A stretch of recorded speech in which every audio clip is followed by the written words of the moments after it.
जय हिंद बच्चों, कैसे हो आप। द स्कूल डोर क्लासेस में आप लोगों का बहुत बहुत स्वागत है। बच्चों, आज की इस वीडियो क्लास में हम डिस्कस करेंगे MP board class 10 English medium और हिंदी मीडियम की किताब है जिसका नाम है दूरबा। उसका पहला चैप्टर जिसका नाम है शिव संकल्पमस्तु। पिछली दो वीडियो क्लास में इस चैप्टर के हमने श्लोक के अर्थ हम देख चुके हैं। आज हम इस वीडियो क्लास में इसके प्रश्नोत्तरों को देखेंगे।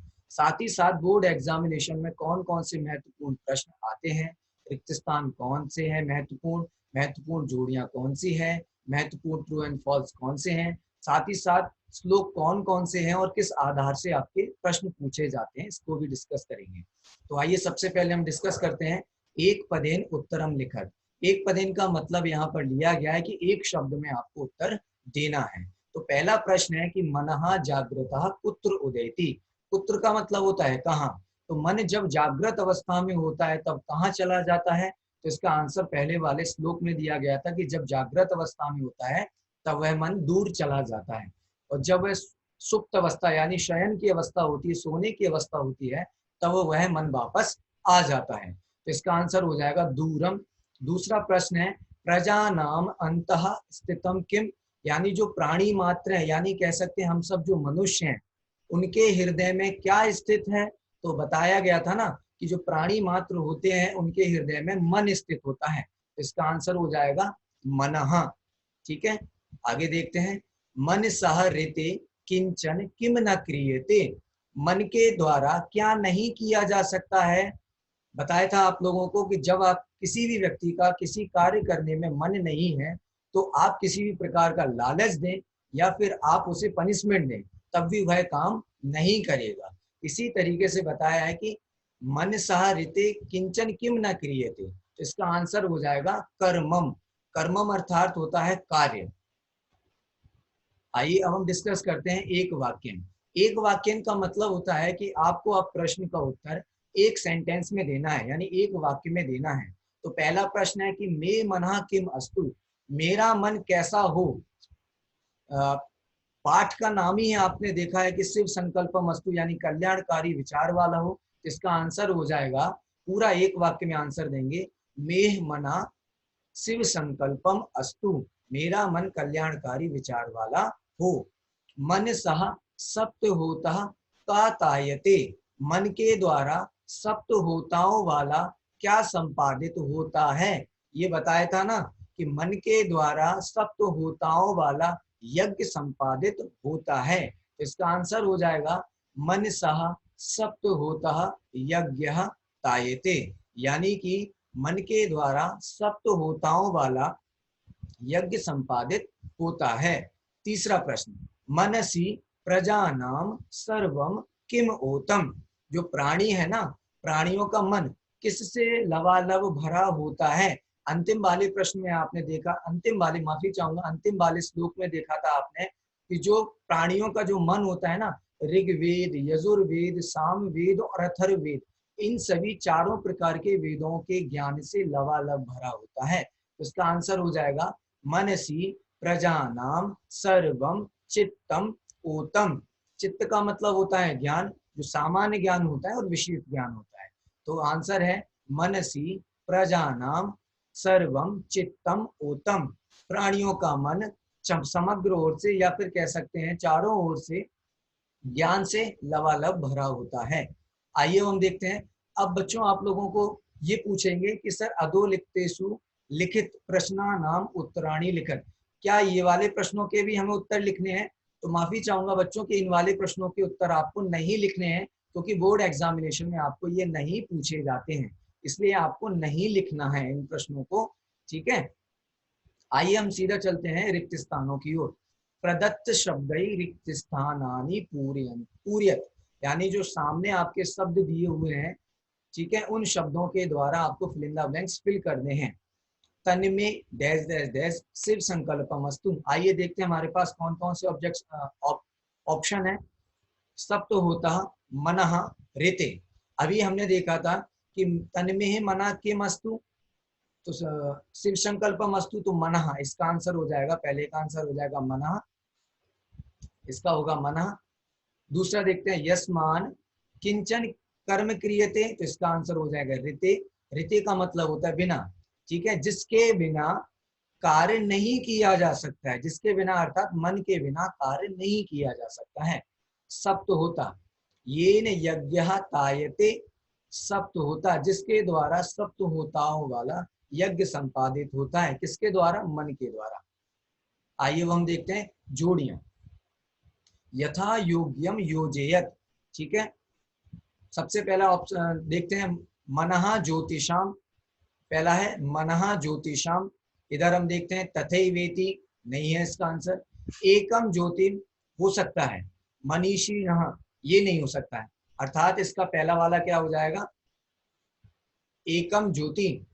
दूसरा देखते हैं येन कर्मण्य अपसो, ये दूसरे वाला श्लोक का बताया गया था कि जिसके द्वारा कर्ममान पुरुष और विद्वान लोग, ठीक है, येन कर्मण्य अपसो मनीषिणो, तो इसका खाका क्या हो जाएगा, ये वाला हो जाएगा, और काका कौन सा हो जाएगा, ये वाला हो जाएगा। तदु सुप्तस्य, जैसी सोने की अवस्था में जाता है वैसी, तथई वेति, ठीक है, तथई एति, ठीक है, यहाँ पर हुई है वृद्धि संधि हुई है, तो तथई एति वैसी वापस आ जाता है। इस तरीके से हमने जोड़ियां देखी हैं। अब हम देखते हैं आम और ना। तो सबसे पहले देख लिए आम का मतलब क्या होता है और ना का मतलब क्या होता है। ना का मतलब होता है नहीं, इसको बोलते हैं फॉल्स, ठीक है, हिंदी में कह सकते हैं असत्य। आम का मतलब होता है ट्रू, ये आम खाने वाला फल नहीं है, ठीक है, आम का मतलब होता है ट्रू, सत्य।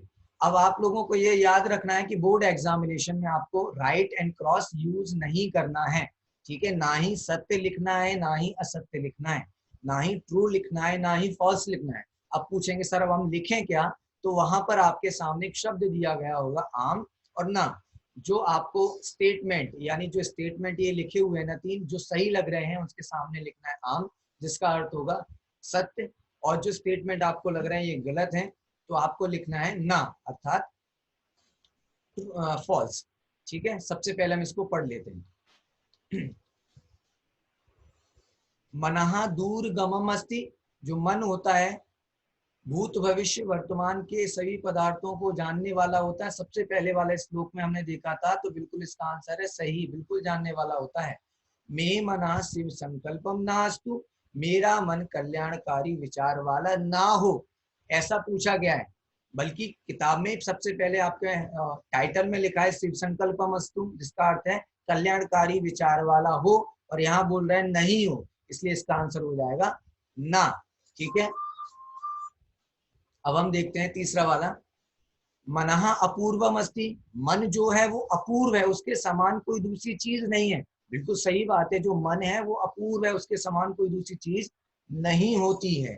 इस तरीके से बच्चों आज हमने देखे हैं, आज हमने एक पदेन, एक वाक्यन, रिक्त स्थान, जोड़ियां और साथ ही साथ हमने आम और ना देख लिए। अब हम देखते हैं इसके बाद महत्वपूर्ण कौन से श्लोक हैं और उसके आधार से किस तरीके से प्रश्न बनते हैं। तो ध्यान रखना, आपके दो तरीके से प्रश्न पूछे जाएंगे, एक गद्य पोर्शन में, गद्य का मतलब होता है स्टोरी टाइप की, जो पैराग्राफ होता है उसके टाइप में, और एक पद्य के रूप में, पद्य का मतलब श्लोक के रूप में पूछे जाएंगे। लगभग आपके 10 नंबर के बनते हैं, तीन में से कोई दो आपको सॉल्व करने रहते हैं, पद्य में और गद्य में भी सॉल्व करने रहते हैं। तो उनके लिए जो पद्य की बात कर रहा हूँ, ये चैप्टर पद्य में है यानी श्लोक में, तो ये श्लोक महत्वपूर्ण हो सकता है आपकी बोर्ड एग्जामिनेशन के लिए। तो आइए सबसे पहले हम इसको एक बार पढ़ लेते हैं। ओम यज् जागृतो दूरम उदयति देवम, यहाँ पर मिस्टेक है, देवम तदु सुप्तस्य तथैवेति दूरगमम ज्योतिषाम ज्योतिरेकम तनिमे मना शिव संकल्पमस्तु। यानी बताया गया है कि जब ये जागृत अवस्था में होता है दूर चला जाता है, सोने की अवस्था में आता है तो वैसे ही वापस आ जाता है। ये मन आत्मदृष्टा है, तीनों लोगों के एक साथ समस्त पदार्थों को एक साथ जानता है, ये एक ज्योति के समान है। तो अर्थात इस तरीके से जो मन की विशेषता है वो मेरा मन धारण करे, ऐसा मैं संकल्प करता हूँ, इसका अर्थ है। अब सबसे पहले देखते हैं इसके आधार से प्रश्न कैसे बन सकते हैं। तो सबसे पहला प्रश्न बन सकता है, कस्य मनः दूरम उदेति, किस तरीके का मन या किसका मन दूर चला जाता है। तो जागृत मन दूरम उदेति, यानी जो जागृत मन होता है ना वो दूर चला जाता है। दूसरा प्रश्न, ज्योतिषाम एकम ज्योति का, ठीक है, जो सभी प्रकार के पदार्थों को जानने वाला है, प्रकाशित करने वाला है, वह क्या है? तो बताया है ज्योतिषाम एकम ज्योति ही मना, जो सभी प्रकार के पदार्थों को प्रकाशित करने वाला है, जानने वाला है, वह व्यक्ति है, या फिर कह सकते उस वस्तु का नाम है मन। अगला देखते हैं, कहा दूरगमम अस्ति, भूत भविष्य वर्तमान को जानने वाला कौन है? तो उसका नाम है मनः।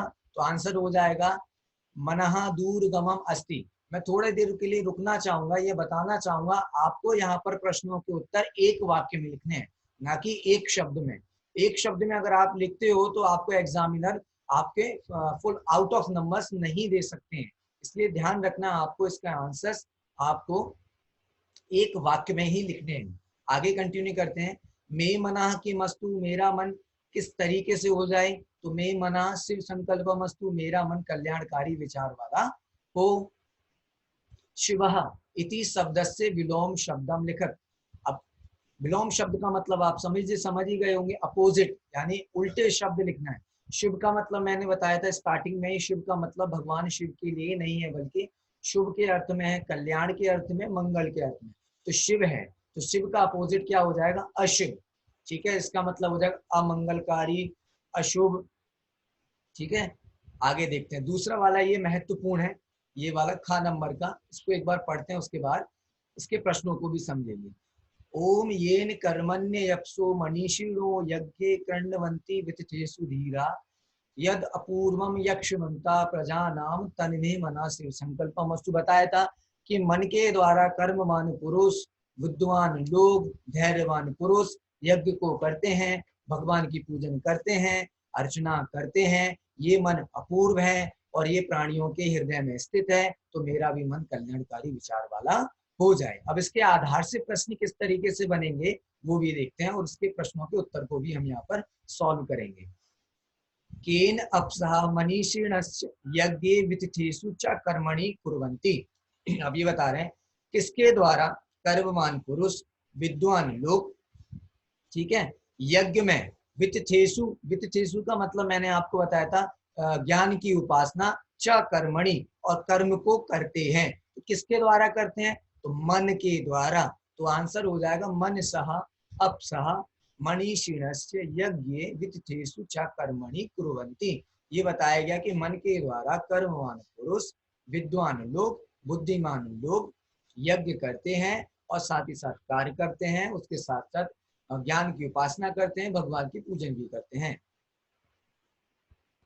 उसके बाद देखते हैं अपूर्व, अपूर्व यक्षम, अपूर्वम या मिस्टेक है यहाँ पर होगा अपूर्वम, अपूर्वम यक्षमंतः प्रजानाम कह। ठीक है, जो मन है अपूर्व है, सॉरी बता दिया मैंने, इसका आंसर बता दिया, अपूर्व है और जो प्राणियों के स्थित है वह कौन है? तो आंसर हो जाएगा अपूर्वम यक्षमंतः प्रजानाम मनः। जो अपूर्व है और जो प्राणियों के हृदय में स्थित है वह है मन। आगे देखते हैं कस्य मनः शिव संकल्पमस्तु, किसका मन कल्याणकारी हो जाए? सीधी सी बात है, मेरा मन कल्याणकारी हो जाए, आपका मन कल्याणकारी विचार वाला हो जाए, तो इसका आंसर है मे मना शिव संकल्पमस्तु, मेरा मन कल्याणकारी विचार वाला हो जाए। धीरः इति पदस्य विलोम पदम लिखत। अभी विलोम पद का मतलब आपको वही है कि अपोजिट है, इस तरीके से पूछा गया है।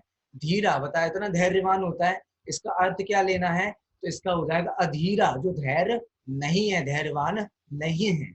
अगला देखते हैं अस्तु इति शब्दे लकारः पुरुषा वचनम च लिखत।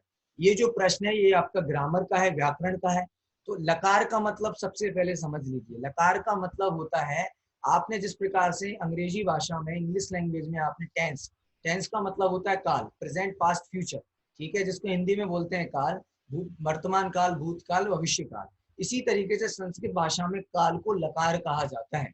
ठीक है, ये लकार मुख्यतः 10 प्रकार के होते हैं। प्रयोग की दृष्टि से हम इसका प्रयोग करते हैं जब भी हम उच्चारण करते हैं, या फिर आपको साहित्य में लिखा हुआ मिलेगा तो 5 प्रकार से लकार प्रयोग किए मिलेंगे और आपको ये 5 प्रकार के लकार करने रहते हैं।